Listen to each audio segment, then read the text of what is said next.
uświadomiły mi, że nie mam serca. Czego się po mnie spodziewasz, jak jestem jeszcze dzieciak? Wybacz mi mała, uwierz, ja uczę się na błędach. Twoje paznokcie zostały. अस्सलाम वालेकुम everyone, उम्मीद है आप सब खैरियत से होंगे। Welcome to our new video. Lecture number 4 से हम स्टार्ट करेंगे। अगर आप हमारे चैनल पर न्यू है तो काइंडली इसको सब्सक्राइब ज़रूर कीजिएगा, और अगर ये वीडियो पसंद आती है तो अपने फ्रेंड्स के साथ लाजमी शेयर कीजिएगा। आज का जो हमारा टॉपिक है उसमें हम चीज़ें डिस्कस करेंगे। सक्सेसफुल ट्रेडर और इन्वेस्टर जो होते हैं उनके क्या क्या जो है वो स्किल्स होती हैं, ठीक है। सक्सेसफुल ट्रेडर्स की स्किल्स कौन कौन सी होती हैं ये डिस्कस करेंगे, और इसके साथ साथ कुछ कॉमन जो टर्म्स होती हैं वो क्रिप्टो की मार्केट में यूज़ की जाती हैं, वो टर्म्स कौन कौन सी हैं, उन टर्म्स के बारे में आज हम स्टडी करेंगे। सबसे पहले आप लोगों की स्क्रीन पे top skills of successful traders and investors show हो रहा है। तो 10 ये हमारे पास स्किल्स हैं, और नंबर 1 पे है लॉजिक। लॉजिक से मुराद यहाँ पे ये है कि अगर आप कोई भी ट्रेड करते हैं, किसी कॉइन में इन्वेस्ट करते हैं, तो आपके पास एक लॉजिक होना चाहिए कि क्या वजह है जो आपने इसमें इन्वेस्ट किया है। क्या उसकी कोई बुलिश न्यूज़ है, या उसका टेक्निकल एनालिसिस स्ट्रॉन्ग था, क्या वजह थी। आपके पास लॉजिक ज़रूर होना चाहिए। सेकंड नंबर पे मैथ्स, आपकी मैथमेटिक्स जो है वो स्ट्रॉन्ग होनी चाहिए। फिंगर टिप्स पे आपको पता होना चाहिए कि मैं यहाँ पे पोजीशन ओपन करूँ, यहाँ पे क्लोज़ करूँ, मुझे कितना प्रॉफिट होगा। मैं यहाँ पे कॉइन बाय करूँ, इधर सेल कर दूँ, कितना प्रॉफिट होगा, कितना लॉस होगा। ये आपको कैलकुलेशन जल्दी जल्दी करनी पड़ेगी, क्योंकि अक्सर आप कैलकुलेशन कर रहे होते हैं और कॉइन वहाँ से ऊपर चला जाता है या नीचे आ जाता है, आपकी कैलकुलेशन वहीं पर रह जाती है। प्रोबेबिलिटीज़ होनी चाहिए, आपको पता होना चाहिए कि इसके कौन कौन से जो है वो फैक्टर्स हो सकते हैं कॉइन्स के। लाइक अगर ये कॉइन इस डायरेक्शन में जाता है तो क्या होगा, इस डायरेक्शन में जाएगा तो क्या होगा। डिफरेंट डिफरेंट एंगल्स से आपने उस चीज़ को सोचना है, ठीक है। आपको मतलब प्रोबेबिलिटीज़ पता होनी चाहिए। प्रोबेबिलिटीज़ का मतलब ये होता है कि पॉसिबिलिटीज़ की क्या क्या पॉसिबिलिटीज़ इसकी हो सकती हैं। स्टैटिस्टिक्स जो होता है ये आपके पास एक रिकॉर्ड होता है, आपने क्या, आपकी परफॉर्मेंस कैसी रही है पिछले एक माह में, एक साल में, एक हफ्ते में, क्या क्या आपके पास रिकॉर्ड जो है वो कंप्लीट होता है, उसको आप स्टैटिस्टिक्स बोलते हैं, जिसको जो आप ड्रॉ करते हैं। वेरी इंपॉर्टेंट पॉइंट है इमोशनल इंटेलिजेंस। क्रिप्टो ट्रेडर के लिए इमोशनल इंटेलिजेंस होना बहुत ज़रूरी है, क्योंकि इमोशंस बहुत इन्वॉल्व होते हैं ट्रेडिंग के दौरान। तो आपको इमोशनली बहुत ज़्यादा स्ट्रॉन्ग होना पड़ता है, इंटेलिजेंट होना पड़ता है, क्योंकि अगर आप इमोशनली इंटेलिजेंस का मुजाहरा नहीं करेंगे तो आप बड़े नुकसान की तरफ भी जा सकते हैं। लाइक अगर एक आपने ट्रेड लिया, $20 का लॉस हो रहा है, आप के इमोशंस जो हैं वो काबू में नहीं है, आप वहाँ पे $20 का लॉस लेके साइड पे हो जाते हैं। लेकिन आपको ये भी पता होता है कि यहाँ से मार्केट ऊपर जाएगी, और कुछ ही देर में जब मार्केट ऊपर जाती है तो वो आपका डबल लॉस हो जाता है। तो इसलिए इमोशनल इंटेलिजेंस होना बहुत ज़रूरी है। सेल्फ़ कंट्रोल सेम चीज़ ही है, आपको अपने ऊपर कंट्रोल होना चाहिए, ठीक है। आप जो भी काम कर रहे हैं, जो कॉइन बाय कर रहे हैं, सेल कर रहे हैं, जो कुछ भी कर रहे हैं, आपके ऊपर अपने ऊपर कंट्रोल होना चाहिए कि यार ठीक है, मैंने इस पॉइंट पे बाय किया तो अब इससे ऊपर ही सेल करना है, उससे पहले मैंने सेल नहीं करना। जो आपका टारगेट्स हैं वो अगर टारगेट हिट होते हैं तो बेस्ट है, अगर टारगेट हिट नहीं होते तो वो आपके लिए प्रॉब्लम बन सकते हैं। तो इसलिए आपका सेल्फ कंट्रोल जो है वो बहुत ज़रूरी है। परसिवरेंस जो हमारे पास चीज़ होती है वो ये है, परसिवरेंस में हमारे पास ये होता है कि हमारे पास काफ़ी मुश्किलात आती हैं। अक्सर ट्रेडिंग में बहुत से लोग जो होते हैं वो मुश्किलात में पड़ जाते हैं। लाइक अगर वो ट्रेडिंग कर रहे हैं किसी एक्सचेंज पे या किसी भी प्लेटफॉर्म पे, और वो प्लेटफॉर्म जो है कोई किसी वजह से मुश्किलात में चली जाती है, लाइक स्कैम भी कुछ प्लेटफॉर्म्स तो कर जाते हैं, लेकिन मैं उस तरफ बिल्कुल नहीं जाता। सिर्फ यहाँ पे जो ट्रेडर और इन्वेस्टर है उनके पॉइंट ऑफ व्यू से अगर देखा जाए तो ट्रेडिंग के दौरान बहुत सी मुश्किलात आ जाती हैं। लाइक आपके फ़ंड कहीं स्टक हो जाएंगे, आपकी इन्वेस्टमेंट स्टक हो जाएगी, आपने दोबारा अगर पैसा इन्वेस्ट करना है तो किस तरह से करना पड़ेगा, फाइनेंशियली आपको कोई प्रॉब्लम बन सकती है। तो उसमें अगर आपने नेवर गिव अप जो एक वर्ड है उसका मुजाहरा किया, अगर आपने गिव अप ना किया तो आप कामयाब हो सकते हैं। तो इस चीज़ का आपने लाजमी जो है वो ख्याल रखना है कि आपको मुश्किलात का सामना करना पड़ सकता है। बैक टेस्टिंग जो होती है हमारे पास, हम कोई भी टेक्निकल एनालिसिस करते हैं, कोई भी काम करते हैं तो उसकी बैक टेस्टिंग की जाती है। Like previous chart, previous data जो होता है, पास्ट में क्या परफॉर्मेंस रही है, उस पे हम अपना टेक्निकल एनालिसिस अप्लाई करते हैं और सारी चीज़ें उस पर देखते हैं, चेक एंड बैलेंस करते हैं। हम उस चीज़ को बैक टेस्टिंग बोलते हैं। Risk management very very very important thing in crypto trading. Risk management का होना बहुत ज़्यादा ज़रूरी है। अगर आपकी रिस्क मैनेजमेंट नहीं है तो आप बड़ा नुकसान भी कर सकते हैं। आपको पता होना चाहिए कि मैं अगर नुकसान होता है तो कितना होगा और फ़ायदा होता है तो कितना होगा। हमेशा नुकसान कम रखा जाता है और फ़ायदा ज़्यादा। इसको हम कहते हैं रिस्क टू रिवार्ड रेशो। ठीक है, रिस्क टू रिवार्ड रेशो आपका अच्छा होना चाहिए, रिस्क कम होना चाहिए और रिवार्ड ज़्यादा होना चाहिए, तब ही आप ट्रेड करें। मनी मैनेजमेंट इसमें होती है, पोर्टफोलियो मैनेजमेंट होता है, ये सारा आपको पता होना चाहिए। लाइक अगर $1000 है तो आप 1000 का $1000 एक ही कॉइन में इन्वेस्ट नहीं करेंगे, आप उसको डिफरेंट डिफरेंट कॉइन्स में इन्वेस्ट कर देंगे। ठीक है, 10 कॉइन्स, 15 कॉइन्स, 20 कॉइन्स, जिसमें आप इन्वेस्ट करना चाहते हैं वहाँ पे आप कर देंगे। तो ये चीज़ आ जाती है हमारे रिस्क मैनेजमेंट में। नंबर 10 पे हमारे पास होता है फोकस। फोकस में ये चीज़ आती है कि आप जो भी काम कर रहे हैं, जो ट्रेड कर रहे हैं, उसको बाकायदा फोकस के साथ काम करेंगे।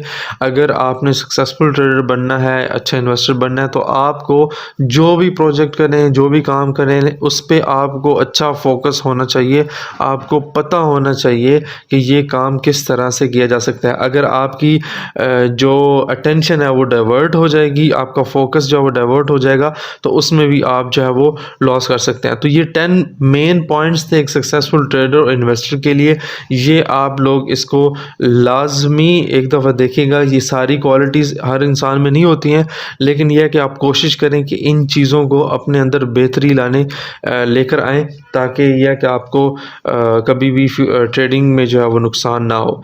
अब हम आते हैं कॉमन जो टर्म्स यूज़ की जाती हैं क्रिप्टो की फील्ड में, वो कौन कौन सी हैं।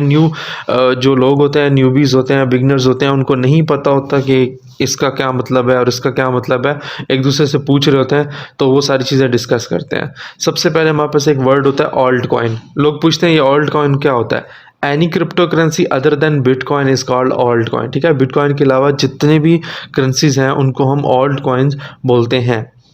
बैग होल्डर्स, अक्सर लोग कहते हैं कि मैंने जी इतने इस कॉइन का तो बैग रखा हुआ है। इसका मतलब ये होता है a person who buys and hold coin in large quantity hoping to make good profit in the future. अब कुछ लोग होते हैं 10,000, 15,000, $20,000, बड़े इन्वेस्टर्स की बात कर रहा हूँ।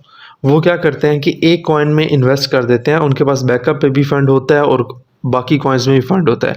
अगर वो $10,000 किसी एक कॉइन में इन्वेस्ट करते हैं और उसके बाद वो होप करते हैं कि यार फ्यूचर में आगे जाके ये मुझे बहुत ही ज़बरदस्त प्रॉफिट देगा।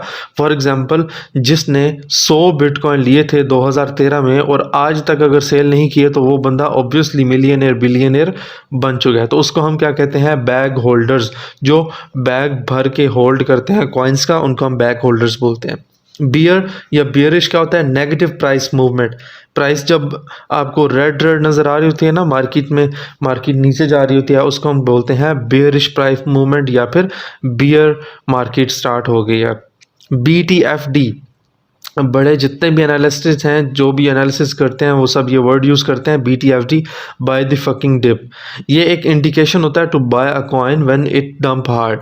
कोई ऐसा कॉइन या कोई मार्केट जब सही बुरे तरीके से डंप होती है, तो जो बड़े इन्फ्लुएंसर्स हैं वो ये ट्वीट करते हैं या फिर अपने ग्रुप में मेंशन करते हैं BTFD। इसका मतलब होता है बाय द फकिंग डिप। जो डिप आई होती है उसको आप बाय करें। एक कॉइन $100 का है, अचानक से डंप हो के 75, 70 पे आ गया है, आपको पता है कि ये 100 से ऊपर जाएगा, तो आप उस डिप में क्या कर सकते हैं, बाय कर सकते हैं। बुल और bullish, positive price movement is called bullish या बुल। जो भी जो प्राइस जो है वो ग्रीन होती है, जब मार्केट ग्रीन हो रही होती है, मार्केट ऊपर जा रही होती है, पॉजिटिव प्राइस मूवमेंट आपको नज़र आ रही होती है, उसको हम कहते हैं कि मार्केट बुलिश हो गई है, मार्केट काफ़ी ऊपर आ गई है। एक वर्ड है डंप। डंप का मतलब होता है टू सेल ऑफ। जो बड़े वेल्स होते हैं वो अक्सर कॉइन्स को डंप करते हैं, उसको हम बोलते हैं to sell off a coin. अब जो बड़ा बैग होल्डर है, उसने जब 15-20 हज़ार डॉलर या $1,00,000 के कॉइन सेल करने हैं, तो कुछ ना कुछ उस प्राइस पे उस कॉइन की प्राइस पे असर पड़ेगा। जो ऑलरेडी कम प्राइस में होंगे उस पे असर पड़ता है। तो उस चीज़ को हम बोलते हैं to sell off a coin. ये किसी ने सेल ऑफ किया है, अपना कॉइन जो है उसको सेल किया है ह्यूज क्वांटिटी में, तो उसको हम डंप बोलते हैं। फिर एक वर्ड होता है डंपिंग। डंपिंग का मतलब होता है डाउनवर्ड प्राइस मूवमेंट। कोई भी प्राइस कॉन्टीन्यूसली पिछले 15 मिनट की कैंडल पे कॉन्टीन्यूसली डाउन जा रही है, जा रही है, जा रही है, उसको हम डाउनवर्ड प्राइस मूवमेंट बोलते हैं। This is called dumping. एक वर्ड होता है DYOR। अक्सर लोग ये वर्ड यूज़ करते हैं DYOR। It's mean do your on research. जब कोई अपना ओपिनियन देता है कि ये कॉइन ऊपर जाएगा या नीचे आएगा या मार्केट इधर जाएगी उधर जाएगी, उसके नीचे ये लिखते हैं DYOR। It's mean do your on research. फिर एक वर्ड होता है FA। It's mean fundamental analysis. Fundamental analysis वो होता है जो हम न्यूज़ बेस पे करते हैं। किसी कॉइन की अच्छी न्यूज़ आ गई है, किसी बड़े इन्फ्लुएंसर ने बड़ी न्यूज़ कर दी है, कोई मार्केट मूवर है, कोई वेल है, उसने अगर बड़ी न्यूज़ दे दी है तो उसको हम बोलते हैं फंडामेंटल एनालिसिस। नेक्स्ट एक वर्ड है मेरे पास फोमो। ये बहुत ही इंपॉर्टेंट टर्म है। बहुत से लोग इस टर्म को जानते भी हैं लेकिन उनको वर्ड नहीं पता। फोमो, फोमो का मतलब होता है फियर ऑफ मिसिंग आउट। अब इसका सीन क्या होता है? अ coin is pumping and you get the feeling it's gonna pump more and so you by at high prices. एक कॉइन टॉप गेनर में आ गया, पंप हो रहा है, जो न्यू लोग आते हैं वो कहते हैं ये तो कॉइन ऊपर जा रहा है, अब ये और ऊपर जाएगा, तो वो क्या करते हैं, हाई प्राइसेस पे एक कॉइन 100% पंप खड़ा है, वो उसको वहाँ पे बाय करते हैं। बाय करने के बाद जब वो नीचे आ जाता है तो उसको हम बोलते हैं कि आप फोमो का शिकार हो गए। फोमो ये एक फीलिंग होती है कि आप में एक खौफ आ जाता है कि यार ये कॉइन यहाँ से ऊपर चला गया तो मुझसे प्रॉफिट मिस हो जाएगा। ठीक है, तो फियर ऑफ मिसिंग आउट। आप कहते हैं कि यार ये बस जितना मिस होना था हो गया, अब और प्रॉफिट मिस नहीं करना, अभी बाय कर लो। और वहाँ से जब कॉइन नीचे आ जाए तो आप फोमो का शिकार हो जाते हैं और मार्केट वहाँ से डंप हो जाती है, तो आपको लॉस हो जाता है। फड, फड हमारे पास होता है फियर, अनसर्टेनिटी एंड डाउट। फड जो होता है ये मार्केट में जानबूझ के फैलाया जाता है ताकि मार्केट में बैड न्यूज़ जो है उसको सर्कुलेट कराया जाए। अगर बिटकॉइन की बात करूं तो बैड न्यूज़ को अगर सर्कुलेट कराएंगे, जी चाइना ने बैन कर दिया है जो कि पिछले 10 साल से बैन कर रहा है, उसके बाद एक दो और कंट्रीज़ आते हैं जी वो भी बैन कर देते हैं। ये होता है मार्केट को गिराने का तरीका। ये फड जानबूझ के क्रिएट किया जाता है, मार्केट में हाइप क्रिएट करते हैं, मार्केट नीचे आ जाती है। दिस इज़ कॉल्ड फड। फिर एक होता है word Hodal, HODL। It's mean hold. हम अक्सर कहते हैं कि कॉइन होल्ड करें या पोजीशन को होल्ड करें, तो इसका मतलब ये होता है कि आपने होल्ड करना होता है। होल्डल का वैसे शॉर्ट फॉर्म में HODL जो है इसका मतलब होता है hold on for your dear life. ठीक है, होल्डल का ये मतलब होता है hold on for dear life. ठीक है, अपनी लाइफ के लिए आप कॉइन को होल्ड करें, आप कुछ जो है वो अच्छा रिटर्न मिल सकता है। फिर एक वर्ड होता है जोमो। जोमो का मतलब होता है Joy of missing out. FOMO में क्या हुआ था कि आपने हाई प्राइसेस पे बाय किया था, मार्केट नीचे आ गई, आप फोमो का शिकार हुए। जोमो का ये होता है कि जब मार्केट ऊपर जा रही है, आप जब बाय नहीं करते और मार्केट वहाँ से नीचे आ जाए, फिर आप खुश होते हैं कि यार शुक्र है मैंने इसमें एंट्री नहीं ली, मैंने कॉइन बाय नहीं किया। वो फीलिंग आपके पास होती है Jomo, Joy of missing out. ठीक हो गया। नेक्स्ट हमारे पास है लॉन्ग। लॉन्ग क्या होता है हमारे पास, हम जब फ्यूचर्स ट्रेड करते हैं तो उसमें लॉन्ग पोजीशन होती है और शॉर्ट पोजीशन। तो लॉन्ग को हम कहते हैं मार्जिन बुल पोजीशन। हम बिड लगाते हैं कि यार मार्केट यहाँ से ऊपर जाएगी। ठीक है, जब मार्केट वहाँ से ऊपर जाती है हम बिड लगाते हैं, उस चीज़ को हम बोलते हैं लॉन्ग पोजीशन। फिर होती है हमारे पास एक एम कैप। एम कैप का मतलब होता है मार्केट कैपिटलाइजेशन, टोटल मार्केट में पैसा कितना आ गया है। मून, मून का मतलब होता है continuously upward price of movement. ठीक है, कॉन्टीन्यूसली प्राइस ऊपर चलती जा रही है, हम कहते हैं this coin is going to the moon.